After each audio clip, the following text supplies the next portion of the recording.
একবার ভাবুন তো, আপনি আপনার মেয়েকে নিয়ে কোথাও যাচ্ছেন আর আপনার সামনে থেকেই আপনার মেয়েকে তুলে নিয়ে যাচ্ছে।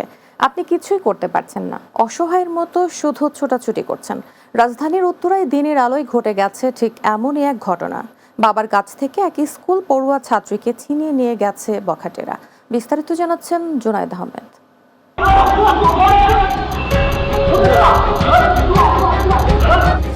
একবার ভাবুন তো, আপনি আপনার মেয়েকে নিয়ে কোথাও যাচ্ছেন আর আপনার সামনে থেকেই আপনার মেয়েকে তুলে নিয়ে যাচ্ছে।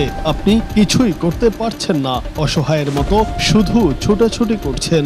রাজধানীর উত্তরায় দিনের আলোয় ঘটে গেছে ঠিক এমনই এক ঘটনা। বাবার কাছ থেকে এক স্কুল পড়ুয়া ছাত্রীকে নিয়ে গেছে বখাটেরা।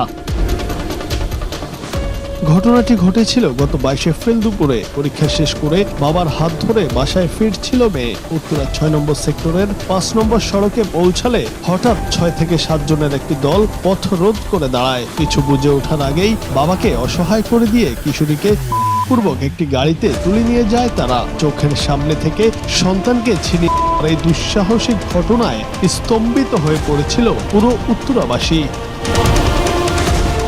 তবে এই চাঞ্চল্যকর ঘটনার অবসান হয়েছে দীর্ঘ 9 দিনের অপেক্ষা আর পুলিশের অভিযানের পর অবশেষে গাজীপুরের পুবাইল থেকে ওই কিশোরীকে উদ্ধার করা হয়। এই ঘটনায় মূল অপরাধী লামিন ইসলামকে গ্রেফতার করেছে পুলিশ। উত্তরা গার্লস স্কুলের ওই শিক্ষার্থীর উদ্ধারের খবরে দীর্ঘ 9 দিন পর ভুক্তভোগী পরিবারে স্বস্তি ফিরে এসেছে।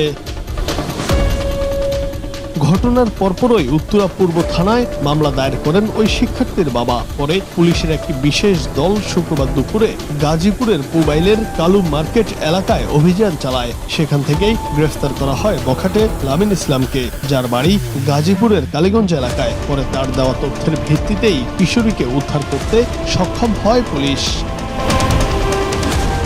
উত্তরা পূর্ব থানা পুলিশ জানিয়েছে, মূল অভিযুক্ত গ্রেফতার হলেও এই চক্রের সাথে জড়িত বাকি আসামিদের ধরতে অভিযান অব্যাহত রয়েছে। দিনের আলোয় ঘটে যাওয়া এই ঘটনার পেছনে আর কেউ ইন্ধন জুগিয়েছে কিনা তা খতিয়ে দেখছে প্রশাসন। দীর্ঘ 9 দিন পর নিজের সন্তানকে ফিরে পেয়ে আবেগ আপ্লুত বাবা মা অপরাধীদের দৃষ্টান্তমূলক শাস্তির দাবি জানিয়েছেন। জুনায়েদ আহমেদ, বাংলা টিভি।